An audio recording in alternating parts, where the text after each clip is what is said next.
Inheritance, right ना, inheritance, inheritance, what is inheritance in Java, right ना। आज हम लोग देखने वाले हैं what is inheritance in Java. Inheritance हम क्यों यूज करते हैं, दो काम है सबसे important. What is inheritance, what is inheritance, inheritance, and why we use inheritance. दो question very very important. What is inheritance and why we use inheritance. What is inheritance, what is inheritance in Java and why we use inheritance in Java, right ना। तो सबसे पहला question क्या था कि अभी तक हम लोग क्या कर रहे थे बेटा, अभी तक हम लोग क्लास बना रहे थे, राइट ना। अभी तक हम लोग ने क्लास बनाई थी और इस क्लास के अंदर हम लोग ने क्या बनाई थी, इस क्लास के अंदर हम लोग ने बहुत सारी क्या बनाई थी, मेथड्स बनाई थी, राइट ना। हम लोग ने इस क्लास के अंदर क्या बनाई थी, मेथड्स बनाई थी, डेटा मेंबर्स बनाए थे, राइट ना, कंस्ट्रक्टर बनाए थे, इंस्टेंस ब्लॉक, स्टैटिक ब्लॉक, सारे मेंबर्स हम लोग ने बनाए थे। और हम लोगों ने इस क्लास को कंज्यूम किया था कैसे, इस क्लास का हम लोगों ने क्या बनाया था, इस क्लास का हम लोगों ने बनाया था क्या, ऑब्जेक्ट। और ऑब्जेक्ट बनाने के बाद में हम लोग ने इस क्लास के सारे मेंबर को एक्सेस इस ऑब्जेक्ट के ऊपर अप्लाई कर लिया, नो प्रॉब्लम। ऐसे ही हम इस क्लास के कितने भी ऑब्जेक्ट बना सकते हैं, कोई प्रॉब्लम नहीं है। हम लोग इस क्लास के कितने भी ऑब्जेक्ट बना सकते हैं, any number of object we can create of this class, right ना। अब हुआ क्या, मेरे पास मुझे मुझे आगे चल के फ्यूचर में एक नई क्लास बनानी पड़ी। मैंने एक नई क्लास बनाई अपने, है ना। इसमें मैंने कुछ एक्स्ट्रा मेथड्स बनाई, इसमें मैंने कुछ एक्स्ट्रा मेथड्स बनाई, नई मेथड्स बनाई, राइट ना। इसमें मैंने नई मेथड्स बनाई।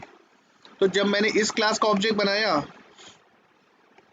जब मैंने इस क्लास का ऑब्जेक्ट बनाया, जब मैंने इस क्लास का ऑब्जेक्ट बनाया, तो ये ऑब्जेक्ट इस क्लास के सारे मेंबरों को एक्सेस कर लेता है। पर मान लो इस क्लास को, मान लो इस क्लास को कुछ ऐसे फंक्शनलिटी चाहिए, कुछ ऐसे फीचर चाहिए जो कि इस क्लास में अवेलेबल है, इस क्लास में अवेलेबल है। तो या तो ये सारी फंक्शनलिटी, या तो ये सारा कोड, या तो ये सारी फंक्शनलिटी, ये सारा कोड हम फिर से लिखें, एक बात। या तो हम ये सारा कोड जो हमारी क्लास ए में, जैसे कि मान लो ये क्लास है आपकी कौन सी, ये क्लास है आपकी ए और ये क्लास है आपका बी। मान लो क्लास बी को, क्लास ए के अंदर जो भी फंक्शनलिटी लिखी है, इन फंक्शनलिटी की नीड है क्लास बी को। तो या तो क्लास बी ए के अंदर जो भी फंक्शनलिटी लिखी है उसको फिर से एक बार लिखे, एक बात। या फिर अगर वो लिखने से बचना चाहता है, अगर वो लिखने से बचना चाहता है, वो क्लास ए के अंदर लिखे हुए कोड को रीयूज करना चाहता है, तो उसके लिए हमारे पास में कंसेप्ट है, क्या नाम है, इनहेरिटेंस। क्या नाम है, इनहेरिटेंस। यानी कि इनहेरिटेंस के आ जाने से हमने जो कोड एक बार क्लास के अंदर लिख दिया, उस कोड को, उस क्लास में लिखे हुए कोड को हम अपनी नई क्लास में क्या कर सकते हैं, यूज कर सकते हैं। पर ऐसे नहीं यूज कर सकते हैं, by using inheritance concept, by using inheritance concept, by using inheritance concept, by using inheritance concept नई क्लास अपनी एग्जिस्टिंग क्लास के कोड को रीयूज कर सकती है। बाय यूजिंग इनहेरिटेंस कॉन्सेप्ट हमारी नई क्लास एग्जिस्टिंग क्लास के कोड को रीयूज कर सकती है, राइट। तो इसका मतलब सर फायदा क्या हुआ, सर फायदा ये हुआ कि जो हम क्लास में एक बार कोड लिख देते हैं, उस कोड को हम लोग अपनी नई क्लास में रीयूज कर सकते हैं, उसको दोबारा लिखने की जरूरत नहीं है, राइट। तो जो क्लास अपना कोड लोगों को यूज करने के लिए देती है, नई क्लास को यूज करने के लिए देती है, उस क्लास को हम लोग कहते हैं प्यार से क्या, उस क्लास को हम लोग प्यार से कहते हैं क्या, पेरेंट क्लास। क्या कहते हैं उसको, पेरेंट क्लास। इसी को हम लोग कहते हैं प्यार से सुपर क्लास, और इसी को हम लोग सबसे कहते हैं क्या, बेस क्लास। जो क्लास एग्जिस्टिंग क्लास के फीचर्स को यूज करती है उसको हम लोग कहते हैं क्या, मतलब जो क्लास एग्जिस्टिंग क्लास के फीचर्स को यूज करती है उसको हम लोग कहते हैं क्या, चाइल्ड क्लास। सुपर का हो गया सब क्लास, और बेस का हो गया डराइव्ड क्लास। तो कहने का मतलब ये है, अच्छा, इसके लिए जावा में क्या हुआ है कि हम लोग ने यानी कि न्यू क्लास एग्जिस्टिंग क्लास के फीचर्स को यूज़ कर सकती है, पर कैसे यूज़ करेगी? तो यहाँ पर जावा में एक कीवर्ड रिजर्व किया गया है जो नई क्लास एग्जिस्टिंग क्लास के फीचर्स को यूज़ करती है। तो उसके लिए हमारे पास में एक कीवर्ड है जिसका नाम है एक्सटेंड्स। यानी कि एक्सटेंड कीवर्ड के माध्यम से नई क्लास अपनी पुरानी क्लास के फीचर्स को अपनी नई क्लास में यूज़ कर सकती है। यानी कि सर फ़ायदा क्या हुआ?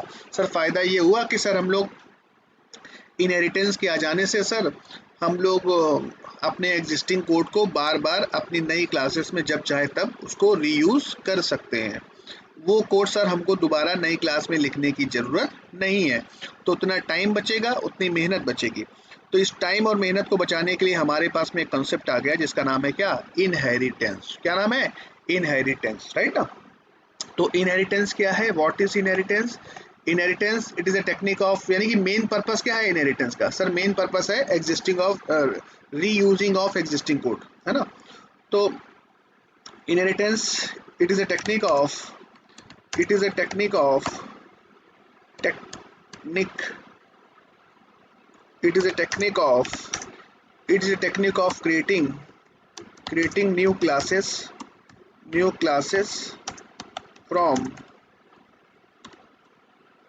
from existing one. It's a technique of creating or driving new classes from existing one. The main purpose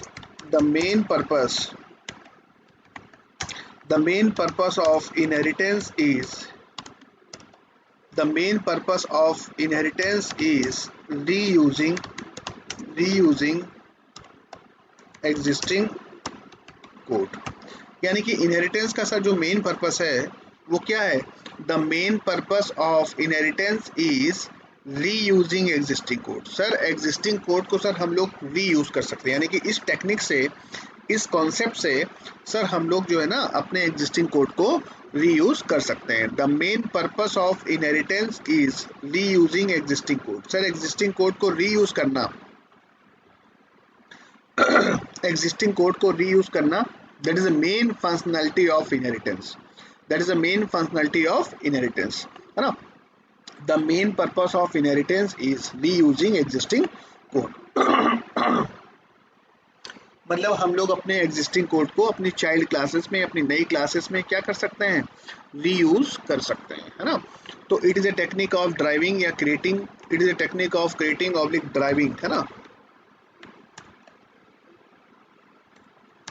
driving new classes from existing one. The main purpose of inheritance is reusing existing code. यानी कि existing code को हम लोग क्या कर सकते हैं?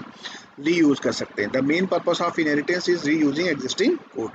तो कैसे सर यूज करेगा इस क्लास बी क्लास ए को कैसे यूज करेगा? मैं क्लास बी क्लास के ए के फीचर को कैसे यूज करेगा? तो मैंने उसके लिए बताया ना कि एक्सटेंड कीवर्ड इज रिजर्व। तो जैसे मैं चाहता हूँ कि क्लास बी यूज करना चाहता है किसके फीचर? क्लास ए के फीचर यूज करना चाहता है, तो कौन सा कीवर्ड यूज करेंगे? एक्सटेंड ए। जैसे आपने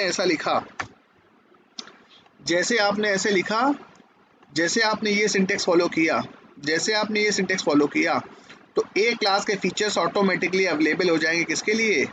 बी के लिए। यानी कि जो बी क्लास है बेटा, ये जो बी क्लास है ये सेम टू सेम हो जाएगी किसकी तरह है? ए की तरह। यानी कि ए क्लास जैसे आपने लिखा क्लास बी एक्सटेंड्स ए, तो क्लास बी हो जाएगी किसकी तरह? क्लास बी हो जाएगी किसकी तरह है? ए की तरह। यानी कि ए के सारे फीचर्स ऑटोमेटिकली अवेलेबल हो जाएंगे किसके लिए? बी के लिए। Point is clear? Yes all of you. Inheritance, the main purpose of inheritance is देखो इनहेरिटेंस का जो मेन पर्पस है वो एग्जिस्टिंग कोड को अपनी नई क्लासेस में, अपनी चाइल्ड क्लासेस में रीयूज करना। कैसे रीयूज करते हैं? जैसे चाइल्ड क्लास का नाम एक्सटेंड पेरेंट क्लास का नाम, है ना? तो जैसे आपने लिखा तो ए क्लास के सारे फीचर्स ऑटोमेटिकली अवेलेबल हो जाएंगे किसके लिए? बी क्लास के लिए, राइट? चलो एक काम करते हैं, एग्जांपल देखते हैं हम लोग, तो उससे क्लियर होता है, राइट?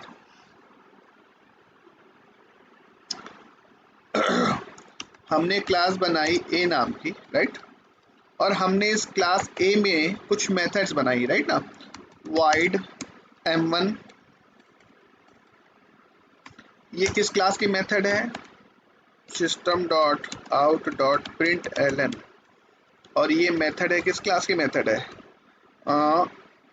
M1 ए क्लास की मेथड है, M1 ए क्लास। ऐसे आपने एक मेथड और बनाई इस क्लास में, इसका नाम रखा M2। ये भी एक क्लास की मेथड है, ये क्लास मान लो आपने बनाई। अब आपने आपने क्या किया, एक नई क्लास बनाई बी नाम की, और केवल एक्सटेंड किया, एक्सटेंड्स ए। जहां आपने ऐसा किया, बात समझना, ये क्लास आपकी यहाँ बंद हो गई। आपने एक नई क्लास बनाई बी नाम की, जिसमें आपने एक्सटेंड किया किसको? ए को। तो हुआ क्या पता है?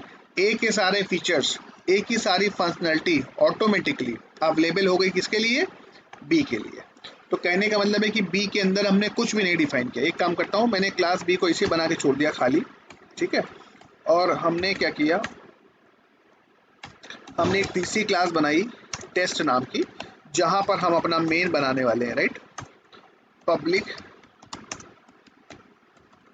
स्टैटिक वाइड मेन, और यहाँ पर स्ट्रिंग टाइप का एरे।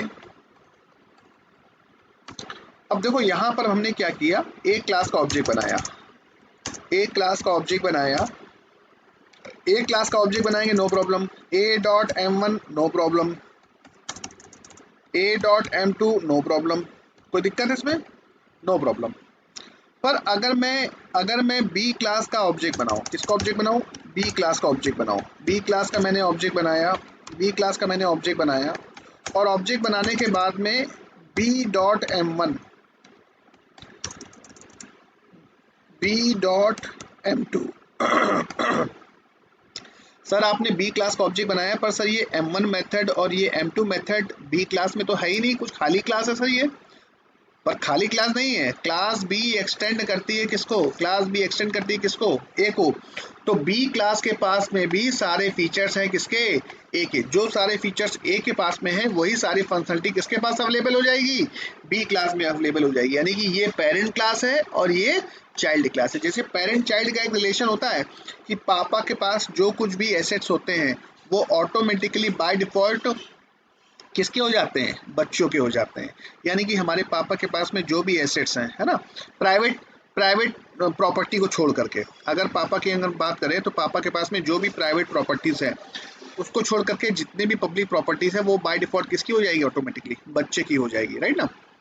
सेम वही कॉन्सेप्ट है कि ए क्लास के पास में, यानी कि क्लास ए के पास में जो भी पब्लिक प्रॉपर्टी है, यानी कि जो भी डिफॉल्ट प्रॉपर्टी है, जो भी प्रोटेक्टेड प्रॉपर्टी, केवल प्राइवेट प्रॉपर्टी को छोड़ करके वो सारी प्रॉपर्टी, वो सारे एसेट्स ऑटोमेटिकली अवेलेबल हो जाएंगे किसके लिए?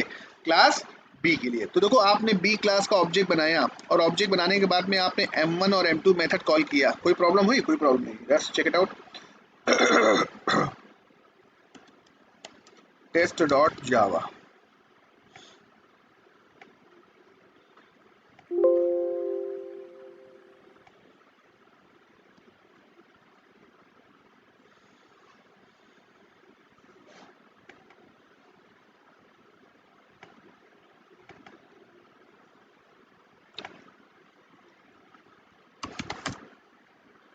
यहां से मैं कंपाइल करूंगा java C test dot java, compile java. तो देखो पहले ये M1A M2A और M1A MA, राइट ना। तो कहने का मतलब है पहले आपने ये कॉल किया, फिर आपने बी क्लास का ऑब्जेक्ट बनाया, फिर आपने बी क्लास के मेथड कॉल किए। अच्छा मान लो हमने कुछ नई मेथड्स बनाई, हमने एक नई मेथड बना दी क्लास बी के अंदर, हमने क्लास बी के अंदर एक नई मेथड बना दी M3 नाम की, M3 नाम की, राइट ना। M1 M2 तो बनी हुई है ऑलरेडी, M3 नाम की हमने एक नई मेथड कहाँ बना दी? चाइल्ड क्लास में बना दी, और यहाँ लिख दिया M3, राइट। तो यहाँ पर हमने M3 नाम की एक मेथड बनाई है, कहाँ पर, क्लास बी में।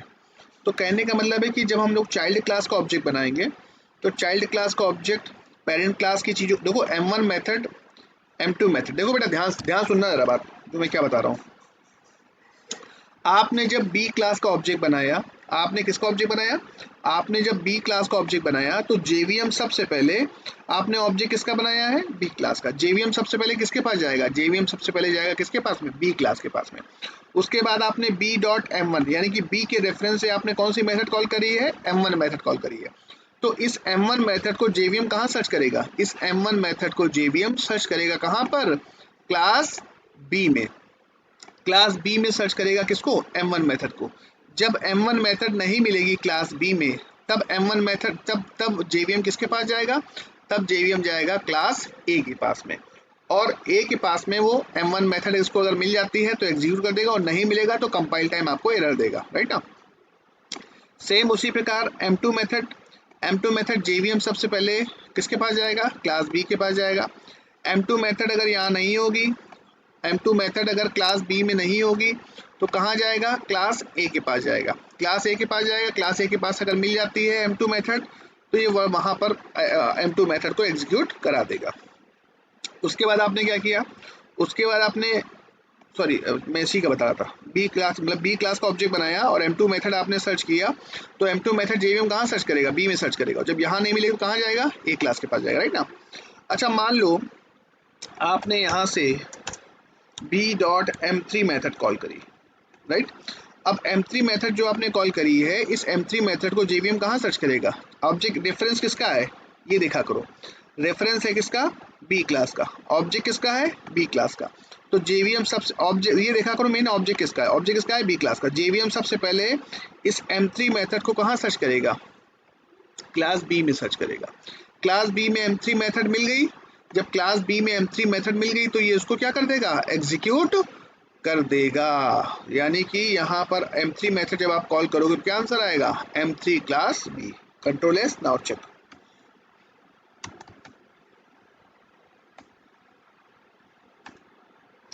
M3B क्लियर है।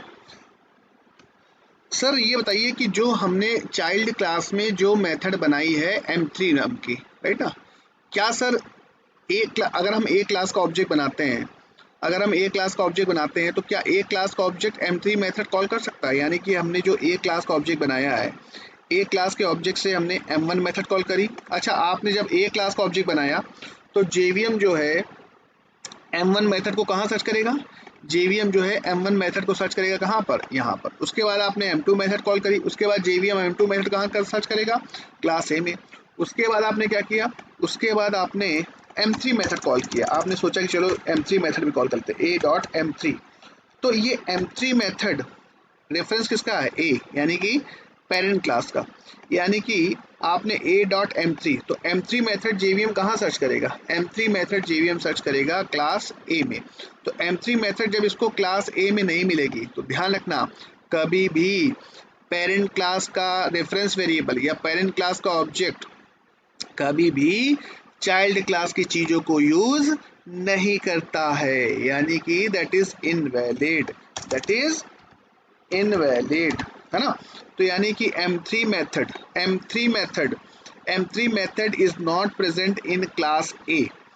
पर sir M3 method child class में तो प्रेजेंट है। ध्यान रखना, कभी भी पेरेंट क्लास का ऑब्जेक्ट, कभी भी पेरेंट क्लास का रेफरेंस वेरिएबल चाइल्ड क्लास की चीजों को, यानी कि आपने ऑब्जेक्ट किसका बनाया है, पेरेंट क्लास का, रेफरेंस किसका है, पेरेंट क्लास का। तो जेवीएम जो है इस M3 मेथड को कहाँ सर्च करेगा, पेरेंट क्लास में ही सर्च करेगा। जब यहाँ नहीं मिलेगी तो वो चाइल्ड क्लास के पास में नहीं जाएगा, चाइल्ड क्लास के पास नहीं जाएगा। हमेशा जो रूल होता है वो पेरेंट के पास जाने का रूल होता है, चाइल्ड क्लास के पास जाने का कोई रूल नहीं होता है। यानी कि आप M3 मेथड यानी कि ए क्लास का ऑब्जेक्ट अगर M3 मेथड कॉल करने की कोशिश करेगा तो M3 method that is invalid. क्यों, क्योंकि कभी भी पेरेंट क्लास का ऑब्जेक्ट चाइल्ड क्लास की चीजों को यूज नहीं करेगा। तो प्रॉब्लम कहाँ आएगी, प्रॉब्लम यहाँ आएगी। Check it out.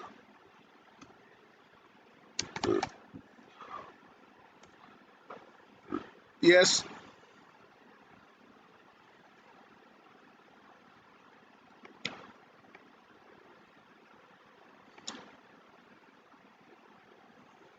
Yes clear है कि नहीं क्लियर है? Yes all of you. देखो क्या कह रहा है, कह रहा है location variable A of type A, variable A of type A, कहने का मतलब ये कि ध्यान रखना कभी भी बेटा कि पेरेंट क्लास का ऑब्जेक्ट कभी भी चाइल्ड क्लास की फंक्शनलिटीज को यूज नहीं करेगा। चाइल्ड क्लास का ऑब्जेक्ट अपनी चीजों को यूज करेगा as well as parent class की चीजों को यूज कर सकता है, no problem. Clear all of you और नॉट? Yes everybody?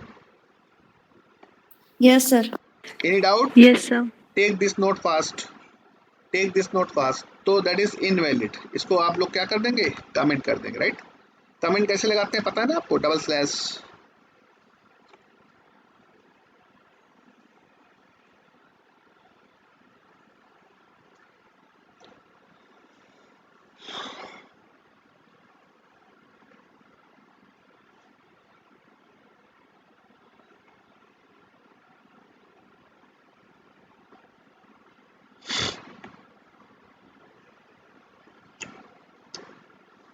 लिख लिया?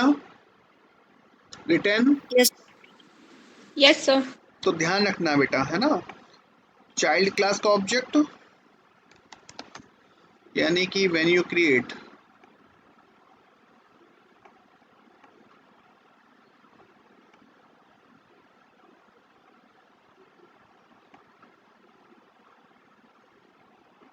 यानी कि जब आप चाइल्ड क्लास का ऑब्जेक्ट बनाओगे, है ना, when you create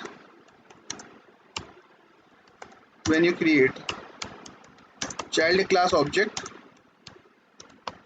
when you create child class object, then you can access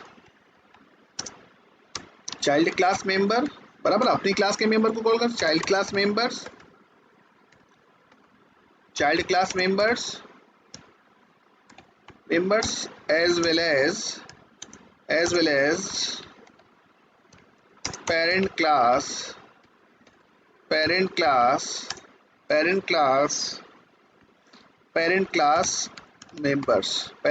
members. पर ध्यान रखना पेरेंट क्लास के जो मेंबर्स हैं वो अगर पब्लिक हैं, कॉमा प्रोटेक्टेड हैं, कॉमा डिफॉल्ट हैं, वही मेंबर एक्सेस कर पाओगे। कौन कौन से मेंबर एक्सेस कर पाओगे? Private member you can not access, है ना। तो क्या लिखा है, when you create child class object then you can access child class members as well as parent class members। पर ध्यान रखना पेरेंट क्लास के कौन कौन से मेंबर आप एक्सेस कर सकते हो? पब्लिक मेंबर एक्सेस कर सकते हो, प्रोटेक्टेड मेंबर एक्सेस कर सकते हो, डिफॉल्ट मेंबर एक्सेस कर सकते हो। ओनली किसको नहीं एक्सेस कर सकते हो? प्राइवेट जो मेंबर्स होंगे, हमारी क्लास के जो प्राइवेट मेंबर्स होंगे उनको आप एक्सेस नहीं कर सकते हो। यानी कि जो हमारी क्लास के प्राइवेट मेंबर्स होंगे, हमारी पेरेंट क्लास के जो प्राइवेट मेंबर्स होंगे उनको हम एक्सेस नहीं कर सकते हैं। बाकी पब्लिक मेंबर, प्रोटेक्टेड मेंबर्स और डिफॉल्ट मेंबर, ये सारे ही मेंबर हम चाइल्ड क्लास में यूज कर सकते हैं। किसके? पेरेंट क्लास के। क्लियर है? तो और ध्यान रखना when you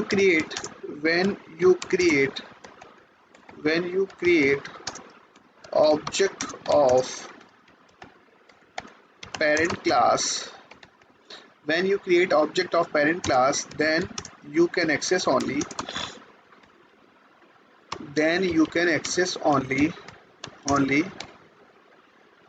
parent class members,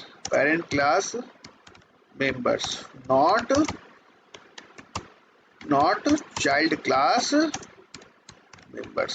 clear है कि नहीं क्लियर है? यस। यानी कि जब आप पेरेंट क्लास का ऑब्जेक्ट बनाओगे तो आप जो है ना केवल पेरेंट क्लास की चीज़ों को ही यूज़ कर सकते हो, चाइल्ड क्लास की चीज़ों को यूज़ नहीं कर सकते हो। whenever you create या when you create object of parent class then you can access only parent class member not child class members।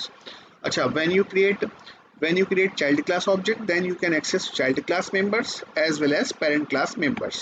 पर ध्यान रखना कौन कौन से मेंबर एक्सेस कर सकते हैं सर? पब्लिक मेंबर एक्सेस कर सकते हैं, प्रोटेक्टेड मेंबर्स और डिफॉल्ट मेंबर्स, ये सारे मेंबर हम लोग एक्सेस कर सकते हैं। चलो एक काम करते हैं, एग्जांपल और बनाते हैं, राइट ना।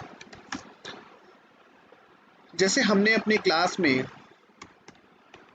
एक क्लास बनाई रेक्टर नाम की,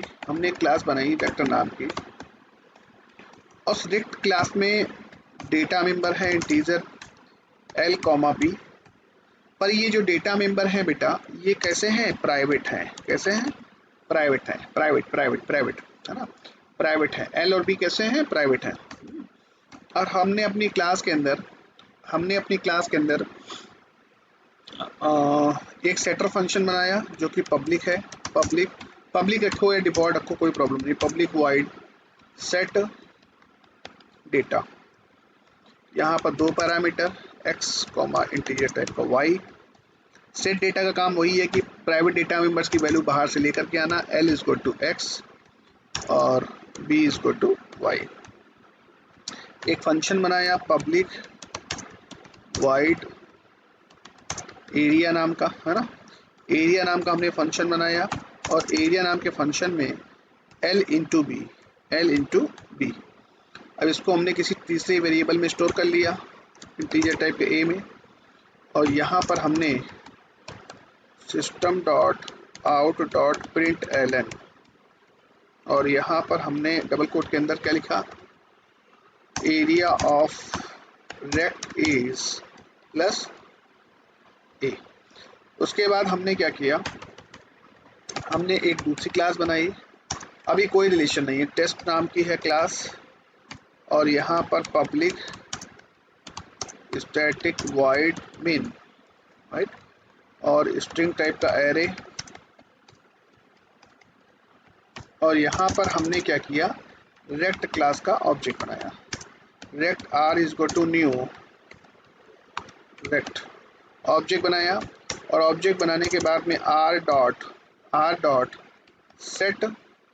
अब जगह r डॉट, यहाँ तो वैसे भी हम लोग प्राइवेट मेंबर कॉल नहीं कर सकते हैं। r डॉट l, l कैसे हैं, l और b कैसे हैं, प्राइवेट हैं। l और b को तो सर हम लोग क्लास के बाहर वैसे भी नहीं एक्सेस कर सकते हैं। तो एक काम सर ये करें, सेट डेटा फंक्शन कॉल कर लें। सेट डेटा फंक्शन जो है पब्लिक है और इसको दो पैरामीटर पास करेंगे 4,7।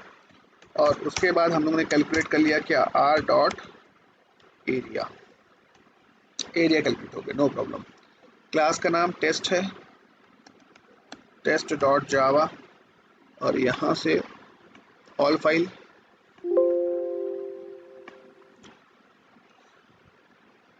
और यहाँ पर हम लोग उसको रन कराते हैं,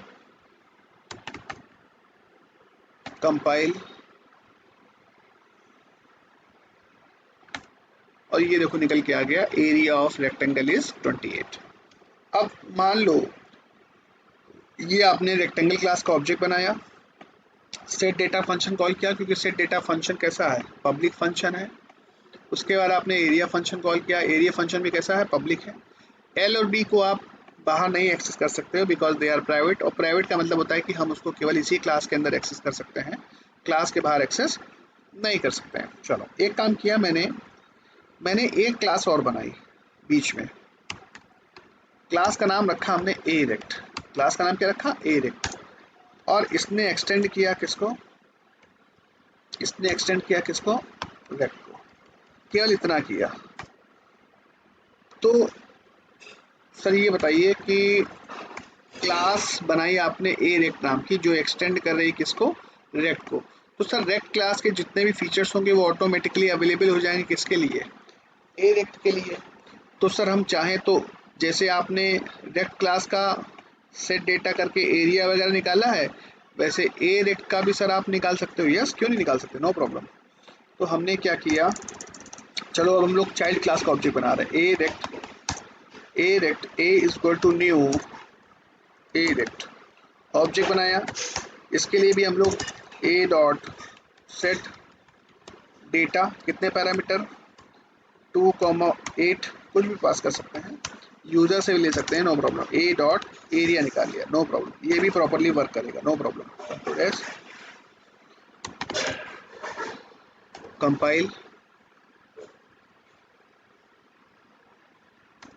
और ये आपका एरिया ऑफ, ये आपने पेरेंट क्लास का जब ऑब्जेक्ट निकाला तब एरिया निकला, और ये चाइल्ड क्लास का ऑब्जेक्ट निकाला तब निकला। अब मान लो चाइल्ड क्लास में कुछ एक्स्ट्रा फंक्शनलिटी है। चाइल्ड क्लास में एक्स्ट्रा फंक्शनलिटी क्या है, पब्लिक वाइड चाइल्ड क्लास के पास में एक एक्स्ट्रा फंक्शन है जिसका नाम है पेरीमीटर। क्या नाम है, पेरीमीटर। अब पेरीमीटर, अब देखो ये है तुम्हारी चाइल्ड क्लास और ये है तुम्हारी पेरेंट क्लास। अब चाइल्ड क्लास के पास में एक एक्स्ट्रा फंक्शनलिटी है जिसका नाम है क्या, पेरीमीटर, क्या नाम है? पेरीमीटर। पेरीमीटर हम लोग कैसे निकालते हैं? अच्छा, हमारे क्लास पेरेंट क्लास के जो डेटा मेंबर हैं एल और बी, एल और बी, राइट ना? अच्छा, पेरीमीटर हम लोग कैसे कैलकुलेट करते हैं? पेरीमीटर हम लोग कैलकुलेट करते हैं, पेरीमीटर हम लोग कैलकुलेट करते हैं टू इंटू किसके रिस्पेक्ट में करते हैं? डेटा मेंबर के रिस्पेक्ट में, यानी कि L plus B, L plus B. तो यहाँ क्वेश्चन ये है कि क्या हम एल और बी को, एल और बी जो हमारे पेरेंट क्लास में बने हैं, एल और बी को क्या हम यहाँ पर एक्सेस कर सकते हैं चाइल्ड क्लास में? यस और नो? यस, एल और बी को क्या हम इस क्लास में एक्सेस कर सकते हैं अपनी चाइल्ड क्लास के लिए? यस, डायरेक्ट Yes, नहीं sir, कर कर सकते, सकते हैं। है? डायरेक्ट नहीं कर सकते सकते हैं। सर। डायरेक्ट बोले तो ये देखो, एल और बी देखो मैंने क्या बताया, चाइल्ड क्लास जो है वो पेरेंट क्लास के वही मेंबर एक्सेस कर सकता है जो पब्लिक है, डिफॉल्ट है, प्रोटेक्टेड है। प्राइवेट मेंबर जो है ना, चाइल्ड क्लास कभी भी एक्सेस नहीं कर सकता है। तो आप जो है ना अपनी क्लास के अंदर, चाइल्ड क्लास के अंदर एक फंक्शन बना रहे हो और जिसके अंदर आप प्राइवेट मेंबरों को एक्सेस करने की कोशिश कर रहे हो, क्या पॉसिबल है ऐसा? नहीं सर। तो यानी कि No, sir. एल और बी जो आप कॉल कर रहे हो, यानी कि यहाँ से आपने सोचा कि चलो हम पेरीमीटर कैलकुलेट कर लेते हैं, system dot out dot println, और यहाँ पर डबल कोट के अंदर पेरीमीटर इज प्लस बी। तो यहाँ से आप पेरीमीटर अगर कैलकुलेट करने की कोशिश करते हो, चलो ज़बरदस्ती आपने कैलकुलेट किया, और यहाँ से जैसे आपने एरिया कॉल किया है उसके बाद आपने क्या कॉल किया? ए डॉट पेरीमीटर। तो ये आपको पेरीमीटर आप एक्सेस करने जाओगे, जहाँ आप पेरीमीटर एक्सेस करने जाओगे और जहाँ ये पेरीमीटर के अंदर एल और बी को एक्सेस करेगा तो तुरंत एक्सेप्शन शो करेगा। देखना ध्यान से,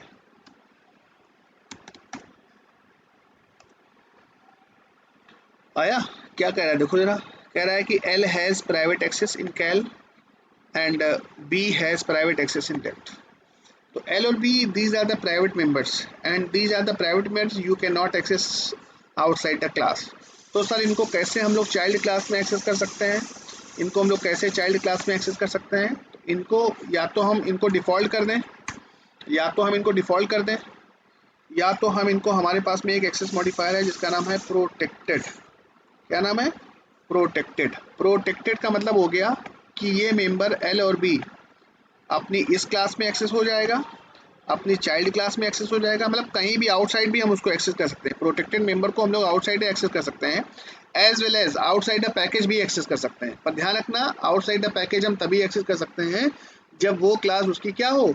चाइल्ड क्लास हो। ये बताया था मैंने जब आपको एक्सेस मॉडिफायर पढ़ाए थे। तो Yes, sir. एल और बी, अब एल और बी यहाँ पर एक्सेस हो जाएंगे, कोई प्रॉब्लम नहीं है, राइट ना? एल और बी अब यहाँ पर एक्सेस हो जाएंगे, कोई भी प्रॉब्लम नहीं है। एल और बी यहाँ पर एक्सेस हो जाएंगे, नो प्रॉब्लम। चलो अब हमने क्या किया? अब हमने पेरीमीटर कैलकुलेट किया, no problem. Compile,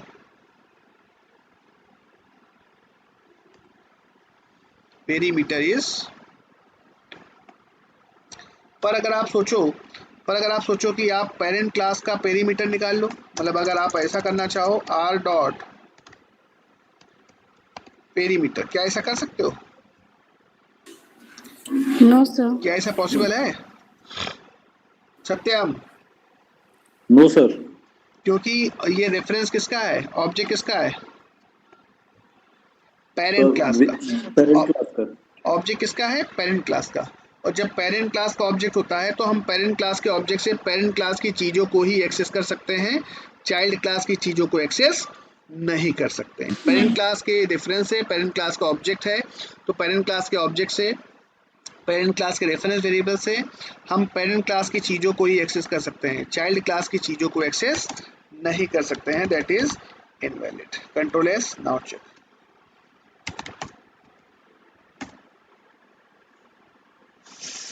Clear all of you?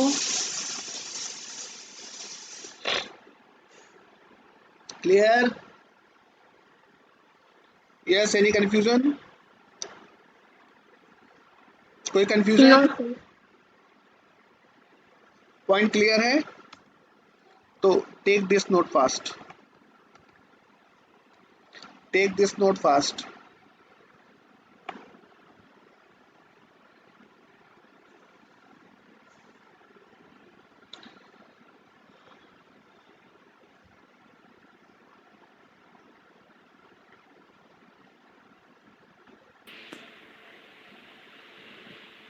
देखो एक क्लास ये बनी है अलग, ये ऊपर वाली अलग बनी है, राइट, और लास्ट में नीचे वाली अलग बनी है।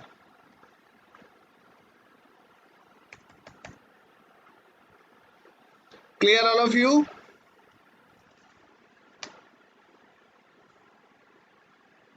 Yes, sir. तो इनहेरिटेंस हम लोग किस लिए यूज करते हैं? Why we use inheritance? Why we use inheritance? Main purpose क्या है इनहेरिटेंस का?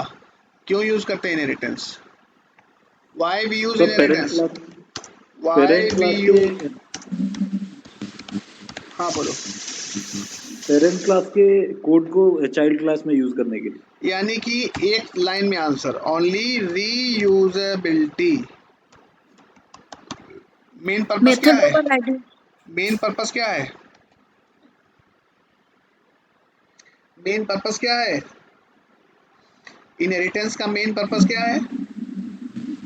Reusability. बस reusability means reuse the existing code, reuse the existing code। यानी कि हम लोग एक बार क्लास बना ली, हमने उसमें जो भी फंक्शनलिटी लिखनी थी वो सब लिख ली। अब हम चाहेंगे उस कोड को फर्दर, अगर हम चाहेंगे कि फर्दर इस कोड को हम लोग अपनी चाइल्ड क्लासेस में यूज़ करें तो वो यूज़ कर सकते हैं। यानी कि हमने जैसे कि एक क्लास बनाई और हमने इस क्लास में बहुत सारा जो भी कोड लिखना था, बहुत सारा इंपॉर्टेंट कोड हमने लिखा हुआ है, फंक्शनलिटी लिखी हुई है। तो अगर हम चाहेंगे तो इस कोड को हम अपनी इस चाइल्ड क्लास में यूज़ कर लेंगे, इस चाइल्ड क्लास में यूज़ कर लेंगे, इस चाइल्ड क्लास में यूज़ कर लेंगे, इस चाइल्ड क्लास कितनी भी किसी भी चाइल्ड क्लास में हम लोग क्या कर सकते हैं? रीयूज़ कर सकते हैं, रीयूज़ कर सकते हैं। कर सकते हैं कि नहीं कर सकते हैं? यस, यानी कि हम चाहें तो यहाँ पर यूज़ कर सकते हैं, यहाँ पर, यहाँ पर, यहाँ पर, यहाँ पर, यहाँ पर। यानी कि हम लोग अपने पेरेंट क्लास के कोड को एक बार लिख दिया, जब चाहे तब हम लोग इस क्लास के लिए यूज़ कर सकते हैं, इस क्लास के लिए, इस क्लास के लिए, इस क्लास के लिए, इस क्लास के लिए, इस क्लास के लिए, किसी भी क्लास के लिए हम लोग एग्जिस्टिंग कोड को क्या कर सकते हैं? रीयूज़ कर सकते हैं। Point is clear? Yes all of you? Yes, sir. Yes sir. Yes, sir. तो यानी कि बेनिफिट क्या हुआ सर? इनहेरिटेंस का यूज क्या है? मेन पर्पस क्या है सर? इनहेरिटेंस का एक पर्पस है कि सर हम एग्जिस्टिंग कोड को क्या कर सकते हैं? रीयूज कर सकते हैं। The main purpose of inheritance is reusing of existing code. Sir हम लोग एग्जिस्टिंग कोड को रीयूज कर सकते हैं, एग्जिस्टिंग कोड को रीयूज करना, यही मेन पर्पस है किसका? इनहेरिटेंस का। यही मेन पर्पस है किसका? यही मेन पर्पस है किसका? इनहेरिटेंस का। तो बात करते हैं टाइप्स ऑफ इनहेरिटेंस, राइट ना? सर हाँ बोलो। मेथड ओवरराइडिंग के लिए भी तो कर सकते हैं क्या चीज? इनहेरिटेंस का यूज। अभी आगे है ना वो तो, पर मेन पर्पस क्या है? वो तो ओवरराइडिंग मान लो हम लोग करते हैं जब वो पेरेंट क्लास की फंक्शनलिटी सेटिस्फाई नहीं होती, तब हम लोग यूज करते हैं। बट एक्चुअल में ओवरऑल अगर देखा जाए, फाइनल कंक्लूजन अगर हम देखा जाए, तो इनहेरिटेंस का जो मेन पर्पस है वो है एक लाइन में आंसर देना। कोई भी पूछे आपसे कि भाई इनहेरिटेंस को क्यों यूज, वो तो हम लोग ओवरराइडिंग यूज करते ही हैं इनहेरिटेंस में, है ना? पर मेन पर्पस क्या है? मेन पर्पस है एग्जिस्टिंग कोड को रीयूज करना अपनी चाइल्ड क्लासेस में, राइट? ओवरराइडिंग तो हम लोग करते ही हैं, मतलब इनहेरिटेंस में ही हम लोग ओवरराइडिंग करते हैं, पर वो एक्चुअल में हम लोग नहीं कर सकते कि नहीं कि हम लोग ओवरराइडिंग की वजह से इनहेरिटेंस यूज करते हैं। ये कोई इसका प्रॉपर आंसर नहीं हुआ। आंसर क्या प्रॉपर है बेटा? रीयूजेबिलिटी। क्या है आंसर प्रॉपर? रीयूजेबिलिटी। रीयूजेबिलिटी। बस बात खत्म हो गई। कोई पूछे कि sir why we use inheritance concept, simple सा लाइन से वन वर्ड का आंसर सर, रीयूजेबिलिटी, बस बात खत्म। जहां तुमने ये यस शब्द बोला कि सर रीयूजेबिलिटी, सामने वाला बंदा समझदार है। सर रीयूजेबिलिटी मतलब क्या? अरे सर एक बार कोड जो लिख दिया उसको हम लोग अपनी चाइल्ड क्लासेस में क्या कर सकते हैं, रीयूज कर सकते हैं। Yes sir. इसीलिए ये कंसेप्ट बनाया गया, that is called as inheritance. Clear है? Okay sir. Types of inheritance, types of inheritance, types of inheritance. Types of inheritance में पहला single level, single level inheritance, single level. दूसरा कौन सा है? Single level. दूसरा है मल्टीपल लेवल। ना ना ना multi, multi level, multi level. Third है मल्टीपल, मल्टीपल। चौथा कौन सा है? Hierarchical, hierarchical inheritance. और पांचवा है कौन सा? Hybrid, hybrid inheritance. तो टाइप्स ऑफ इनहेरिटेंस, कितने प्रकार के इनहेरिटेंस होते हैं? टाइप्स ऑफ इनहेरिटेंस में पहला कौन सा है? Single level. दूसरा कौन सा है? Multi level. तीसरा कौन सा है? मल्टीपल। देखो ध्यान रखना, मल्टी लेवल अलग है, मल्टीपल अलग है, हायरार्किकल इनहेरिटेंस अलग है और हाइब्रिड इनहेरिटेंस अलग है। तो in Java there are 5 types of inheritance: single level inheritance, multi level inheritance, multiple inheritance, hierarchical inheritance और हाइब्रिड इनहेरिटेंस। तो tomorrow will discuss 5 all these 5 types of inheritance detailed, है ना। डीप डेप्थ में हम लोग देखेंगे कि सिंगल लेवल कैसे होता है, मल्टी लेवल कैसे होता है, मल्टीपल कैसा होता है, हायरार्किकल कैसा होता है और हाइब्रिड कैसा होता है, और कौन कौन सपोर्ट करता है, कौन कौन सपोर्ट नहीं करता है। इसके बारे में हम लोग कल चर्चा करेंगे डेप्थ में। Clear all of you? Yes sir. चलो यस ओके, सर। कल मिलते हैं फिर हम लोग टाइम से, ठीक है? ओके, थैंक यू बेटा, thank you all of you, thank you sir. Thank you sir. Thank you बेटा।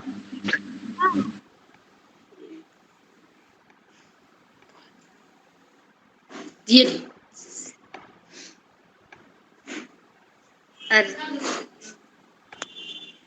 Thank you sir.